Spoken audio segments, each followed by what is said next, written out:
గురజాల మాజీ ఎమ్మెల్యే కాసు Mahesh Reddy press meet.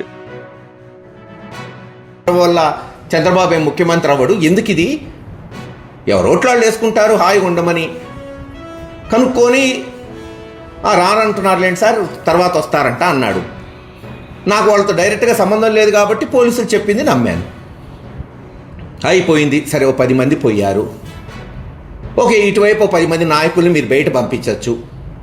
నిజంగా అక్కడున్న మా నాయకులు తప్పు చేసుంటే 200 కుటుంబాలా అంటే రేపు మళ్ళీ మేము వస్తే వాళ్ళకు 200-300 కుటుంబాలు పోవాలా? ఏందది? ధర్మమేనా? వల్లకాడైపోయింది ఊరు. 20-30-40 లక్షలు ఎకరం పలికేది అమ్ముదామంటే కొనేవాళ్ళు లేడు ఈరోజు పిన్నెల్లో. నిన్నే ఆవిడ చెప్తున్నాడు ఆ ఊళ్ళో పోతే. మొన్న ఏదో సంబంధం చూడడానికి పోయారంట ఎర్రగొండపాలెం. ఏ ఊరా మీది అంటే పిన్నెళ్ళు అంటే మేమేమో మా ఆడపిల్లల్ని పిన్నెళ్ళు అని అంట. ఆ పరిస్థితి తీసుకొచ్చారు ఈరోజు. ఎవడన్నా అంటాడు ఊరి పేరు చెప్తే ఇంటి పేరు చెప్తే ఎగబడి ఇవ్వాల్సింది ఆ ఊరైతే మేమేమో ఆడపిల్లల్ని ఎట్టుంటుందో పరిస్థితులు చండాలం అయిపోయింది అంటున్నారట. ఎవడో ఒకడు అక్కడ నాయకుడు, పేరు కూడా నాకు తెలియదు అనుకో, ఎటుంటాడో కూడా తెలియదు. 18 నెలల్లో ₹1 కోటి సంపాదించాడా? సరే సంపాదించుకో, 1 కోటి కాదబ్బా 10 కోట్లు సంపాదించుకో, దుమ్ము దులుపుకో.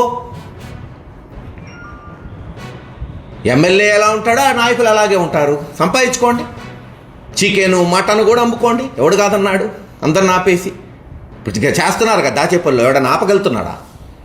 చికెను మటన్ అమ్ముతున్నారా రాజకీయ నాయకులు? ఎటుపోతుంది అసలు వ్యవస్థ? రేపు అగ్గిపెట్లు కూడా అధికార పక్ష నాయకుడే అమ్ముకోవాలంటాడు, బీడీలు కూడా అమ్మాలంటారు. అదే పరిస్థితి తీసుకొస్తారు చూడండి మీరు. ఇదెందుకు? జనాన్ని బయటకు పంపించటం ఎందుకు? ఎర్రపతిని శ్రీనివాసరావు అంటుంటాడు ధర్మంగా పాలించాలి. ఏ ధర్మం నా బొంద? పాలించు, మేము సహకరిస్తాంగా. పిలువు, కమిటీ అయ్యి డిఎస్పీనో ఎస్పీనో పెట్టి కమిటీ అయ్యి చర్చలు జరపండి. తప్పు చేసిన వాళ్ళని శిక్షించండి, ఎవరు అడ్డుపడం. అమాయకులు ఎందుకుంటారు ఊరు బయట? అది ధర్మం, అది మగతనం, అది పౌరుషం, అది దమ్ము. మంచి చేయాలంటే దమ్ము పౌరుషం ఉండాలా, మర్డర్ చేయడానికి ఎందుకు? వ్యవస్థలో మార్పు తీసుకురావాలంటే దమ్ము ధైర్యం ఉండాలా. తీసుకొచ్చాం. ఎలా ఉండేది నసరావుపేట 1983 నుంచి 2004 వరకు? ఇక్కడ ఉన్నారు సీనియర్ విలేకరులు, కనుక్కోండి. నిత్యం బాంబు దాడులు, రిగ్గింగులు 2004 దాకా. అసలు ఎలక్షను అంటే బాంబు పడని రోజుందా నసరావుపేటలో? సరే కొన్ని గ్రామాల్లో కాంగ్రెస్ వాళ్ళు కూడా వేసి ఉండొచ్చు. ఏం చేస్తారు మరి? అవతల వాళ్ళు వేసినప్పుడు వీళ్ళు వేయాలిగా. 2004 వరకు 2004 అసెంబ్లీ ఎలక్షన్ రొంపిచర్లలో కూడా బాంబింగ్ జరిగింది. తెలుగుదేశం ప్రభుత్వం ఉంది ఆ రోజున. నేను ఈరోజు అడుగుతున్నా, 2004 కాసు కృష్ణారెడ్డి గారు ఎమ్మెల్యేగా గెలిచాడు, కేవలం ఎమ్మెల్యేగా గెలిచాడు నసరావుపేటలో. చెప్పండి, ఒక్క బాంబు పడిందా? ఛాలెంజ్ చేస్తున్నా నేను. 2004 ఎమ్మెల్యేగా గెలిచిన తర్వాత మండలాల ఎలక్షన్లు, మున్సిపల్ ఎలక్షన్లు, పంచాయతీ ఎలక్షన్లు, మళ్ళీ అసెంబ్లీ ఎలక్షను, మళ్ళీ సొసైటీ ఎలక్షన్లు, 4-5 ఎలక్షన్లు జరిగినాయి. ఒక్క బాంబు ఒక్క ఊర్లో, ఒక్క రిగ్గింగ్ ఒక్క ఊర్లో లేదే. అది పాలనంటే. తాట తీస్తామని చెప్పాము పోలీసులకు ఆ రోజున. చివరికి ఏమైంది? అందరికి అలవాటు పోయింది.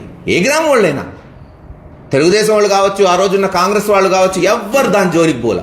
ఓట్లు వేసుకున్నారు, గెలిచినప్పుడు ఒక పార్టీ గెలిచి ఉండొచ్చు, మళ్ళీ ఇంకో పార్టీ గెలిచింది, దాంట్లో పర్లా. అదే చెప్తున్నా ఈరోజు పల్నాడులో. వేయండి, మీరు 1 అడుగు ముందుకేయండి, మేము 10 అడుగులు వేస్తాం. అన్యాయంగా నిన్న సాల్మన్ చనిపోయాడు 2-3 రోజుల క్రితం, మర్డర్ చేశారు. మనిషి వస్తాడా? ఏ బిడ్డైనా మన బిడ్డే కదా, ఎంతటోడైనా. ఏ కులం అయితే ఏంది, ఏ మతం అయితే ఏంది, ఏ పార్టీ అయితే ఏంది, బాధే. మేమున్నప్పుడు కూడా జరిగింది అంబాపురంలో అనుకోకుండా ఒక ఘటన. బాధేసిద్ది. ఎవడు ఏ పార్టీ వాడైతే ఏంది, మన బిడ్డే కదా. ఏమైంది? గెలుస్తుంటాం, ఓడుతుంటాం. మార్చండి. ఈ రోజైనా సరే ఎరపతిన కళ్ళు తెరువు. ఎన్ని రోజులు చేస్తావు? ఇంక ఇదే రాజకీయం. 30 ఏళ్ళ నుంచి ఇదేగా, దొమ్మీలు, దుర్మార్గాలు, దోచుకోటాలు. సరే ఇప్పుడు కొంచెం ఆయనలో మెలకు వచ్చింది. మహేష్ రెడ్డి తీసుకొచ్చిన మెడికల్ కాలేజు హుటాహుటిన పరిగెత్తాడు. మేము ఛాలెంజ్ చేస్తే పూర్తి చేస్తాను, మహేష్ రెడ్డి తెచ్చిన బ్రిడ్జ్ పూర్తి చేస్తాను, కొత్త ఎటు తేలేరు, మేము మొదలుపెట్టినవి 60-70% పూర్తయినైనా పూర్తి చేస్తానని. అలాగే లా అండ్ ఆర్డర్, శాంతి భద్రతలు కాపాడండి. చెప్పండి, ఎస్ మాలో కూడా ఏమైనా తప్పులుంటే గ్రామాల్లో ఇలా చేస్తున్నారు, ఇది కాదు ఇలా చేశారు, తప్పు ఎవరిదైనా తప్పే. పెద్దరికం రావాలా ఎన్ని రోజులు? ఇంకో 30 సంవత్సరాల తర్వాత ఎరపతినేని శ్రీనివాసరావు ఉంటాడో ఉండడో, ఇంకో 40 సంవత్సరాల తర్వాత నేను కూడా ఉండను, గ్యారంటీకి చెప్తున్నా. ఇంకెందుకు మరి ఇవి? ఏమి చేశాం, ఏం కట్టాం, ఎలా పాలించామే మిగిలిపోయేది. 1000 మంది బీసీలు, మైనార్టీలు, ఎస్సీలని ఊరి నుంచి పంపించేసి పాప అమాయకుడు ఊర్లో భార్యను చూసుకోవడానికి వస్తే కొట్టి చంపుతారా? చచ్చిపోయినోడికి మళ్ళీ దహనం ఊర్లో తీసుకురాకూడదా? ఏం బాబు జాగీరా? మీ జాగీరా ఏంది ఇది? ఎలావేళ ఇలాగే ఉంటుందా ఏంది? చంపాడ్రా, కోమాలో ఉన్నాడ్రా అంటే 324 సెక్షన్, కొట్టిన సెక్షన్లు పెడతారా? వస్తాం, రేపు వస్తాం. సెక్షన్లు పెట్టిన పోలీస్ ఆఫీసర్లకు చుక్కలు చూపెడతాం రేపు. ఇప్పటికే ఆ పోలీస్ ఆఫీసర్ల మీద హైకోర్టులో 10 కేసులు ఉన్నాయి. ఇది కూడా వేస్తాం, వదిలేది లేదు. ఎస్, తప్పెక్కడన్నా వైఎస్ఆర్ వాడు మాట్లాడాడో, తిట్టాడో, గెలికాడో తీయండి, ఏం పర్లా. తప్పు మా వాళ్ళు చేసినా తాట తీయండి. ఈ చిన్న పనులకేంది? భార్యను చూద్దామని వస్తే చంపేశారు. చంపినోడిని 3 రోజులు పట్టుకోవాలా? నిన్న మేము కనీసం దహనం, రే మనిషి పుట్టేది ఎవరికీ తెలియదు, మనం ఎలా పుడతామో. చనిపోతున్నప్పుడు కాస్త కూస్త స్పృహ ఉంటుంది, చనిపోయినోడికన్నా నివాళులు అర్పించాలిగా. ఇంత డ్రామా నడవాలా? పోలీసులు ఆపాలి, మేము ధర్నాలు చేయాలి. దహనం కొరకు ధర్నా చేయటం ఎప్పుడన్నా విన్నావా? ప్రజల హక్కుల కొరకో, పథకాల కొరకో, న్యాయం కొరకో ధర్మం. ఒక మనిషిని దహనం చేయడానికి, పాపం వాళ్ళ సాంప్రదాయబద్ధంగా పూడ్చబెట్టడానికి. నేను గతంలో ఎన్నో మడ్డలు జరిగినాయి, ఎన్నో గొడవలు జరిగినాయి, నక్సలిజంలో ఎంతోమంది చనిపోయారు. ఎవరన్నా ఊర్లోకి రానియం బాడీ అని అన్నోడు ఉన్నాడా? ఏ పార్టీ వాళ్ళైనా ఆ రోజు కూడా తెలుగుదేశం ఉంది కదా. ఇదేం కొత్త సాంప్రదాయం? చనిపోయినోడి ఇంటికి బాడీని తీసుకురాకూడదంట. ఇదేం తిక్కలుతనం? ఇదేం తుగ్లక్ రాజకీయం? ఒకటే చెప్తున్నాం, ఇప్పటికైనా కళ్ళు తెరవండి. అయిపోయింది 18 నెలలు. మీకున్నది ఇంకా 30 నెలలు, 40 నెలలు మాత్రమే. 40 నెలల్లో చివరి 6 నెలల్లో 9 నెలలు తీసేసేయండి. లెక్కేస్తే చిటికేసుకుంటూ పోతే అయిపోతుంది. ఎటు మీరు జనానికి ఇచ్చినా మోసం చేస్తారు. ఇప్పటికే ఆ పేరు వచ్చేసింది. ఈ ప్రభుత్వానికి పేరు ఏంటంటే దగాకోరు ప్రభుత్వం. ఇచ్చిన మాటను దగా చేస్తుంది కాబట్టి గ్రామాన దగాకోరు ప్రభుత్వం అంటున్నారు జనం. మీరు ఇంకా ఆడవాళ్ళకి ఇస్తానన్న నెలకు 1500 ఎవరని మీ మంత్రులే చెప్తున్నారు.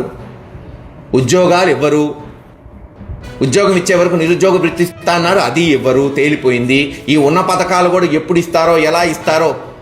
ఆరోగ్యశ్రీ ఆగిపోయింది, ఫీజు రీఎంబర్స్మెంట్ డబ్బులు లేవు, పిల్లలే స్కూల్ మానేస్తున్నారు, గందరగోళంగా ఉంది.